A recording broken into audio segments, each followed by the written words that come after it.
আমার নবী যদি টাকা দেয় তাইলে তারা পাইবা, আমি দিতে পারবো না। যেরকম আল্লাহু আকবার। এই যে দমকাদমকি হইতেছে, ইন দি মিন টাইমে আমার দয়াল নবীজি ওই পাগলার কাছে হাজির হয়ে গেছে। যেরকম সুবহানাল্লাহ। আমার নবী ডাক দেওয়া, পাগলা রে, তুমি যে জান্নাতি টিকেট বিক্রি করলাম আর জুবেদার যে মালা নিয়া এই পাহাড়ের আঙ্গিনায় ঘুমাইয়া গেলা, তুমি কি জানো বাদশাহী মহলে একজন আলেম মাদ্রাসা বানাইছে, এইভাবে টাকা টুকা নিয়া তাড়াতাড়ি যাও, আমার এই আশেক রে, আমার এই প্রেমিক রে তাড়াতাড়ি উদ্ধার করো। জোরে কোন সুবহানাল্লাহ। ইনি দৌড়ারম্ভ শুরু করে দিছি। দৌড়াতে দৌড়াতে বাচ্চার দরবারে হাজির হয়ে দেখে ঠিক এই অবস্থা দেয়, এমন দমকা দমকি ফাড়াফাড়ি হইতেছে। পাগলায় ডাক দিয়া কয়, তোমরা এই আলেম রে মারার কোনো দরকার নাই, আমি টাকা দেব। এই বলিয়া ওই যে জুবেদা মালা দিছে, এই মালাটা বাহির করে কে আছো, এই মালার দাম এত টাকা। ধরে সুবহানাল্লাহ।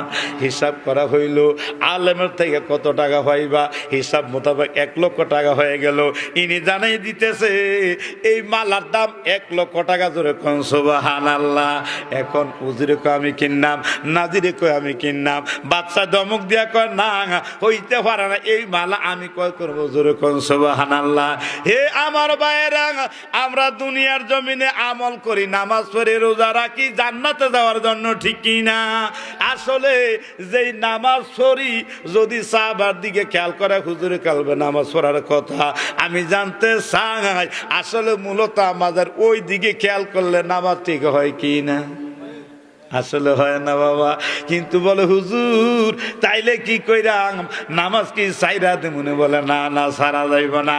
যেমনে খারাপ ছাত্র স্কুল কলেজে যাইতে যাইতে ভালো হইয়া যায়, কোন দিন জানি আমার একটা সাজদার কারণে বাকি জিন্দিগির নামাজগুলো আল্লাহ কবুল করে নেয়, ঠিক কি না? এখন ভাইরা আমার, তাইলে আমি আপনাদেরকে জানতে চাই, আমি বলতে চাই, এই যে পাগলা বাহালুর, ওই যে পাগলা কিভাবে জান্নাতের টিকেট বিক্রি করলো, ওই যে মাদ্রাসার মধ্যে যে দান খয়রাত করার কারণে আল্লাহ এই উসিলার বিনিময়ে জুবেদারের জান্নাতের টিকেট মিলিয়ে দিল, ঠিক না? এখন আমি জানতে চাই আমার ভাইরা বাবারা, আসলে আমার দয়াল আল্লাহ এই জান্নাত মালিক, ইনি জান্নাত বানাইছে, আমার নবীকে জান্নাতের মালিক বানাই দিয়েছে, ঠিক কি না? এখন ওয়াকুনু রাসূল আলাইকুম শাহিদান, আমার নবীজি সুপারিশ করবে, নবীজির মুহাব্বতি যারা হবে, আমার ইন্না জান্নাতা হারামা আলান বিয়ায়ে হাত্তা ইয়াদখুলু খাতামান নাবিয়িন,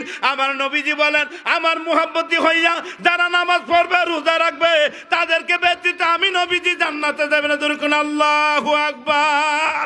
তাইলে যে নবীজি সুপারিশ ব্যতীত কোন মানুষ জান্নাতে যাওয়া সম্ভব? কোন নবী, আর জোরে কোন, কোন নবী সম্ভব হইতো না। আদম থেকে শুরু করে ঈসা রুহুল্লাহ পর্যন্ত যত নবীরা থাকবো সবাই নাফসি বলবো, আল্লাহ গো আমারে বাঁচাও, আমারে বাঁচাও। কিন্তু আমরা এমন এক নবীজির উম্মত, এই নবীজি রব্বি হাবলি উম্মতি বলবে, এই নবীজি ব্যতীত জান্নাতে ইনি আগে যাইবেন, ঠিক কিনা? এখন তাইলে আমরা সকলে নবীজির মুহাব্বতি হইয়া নবীর সাথে জান্নাতে যাইতে রাজি আছি কি আছি না? হাত উঠিয়ে দেখা, মাশাআল্লাহ। আল্লাহ কবুল করুক, আমিন। কন আর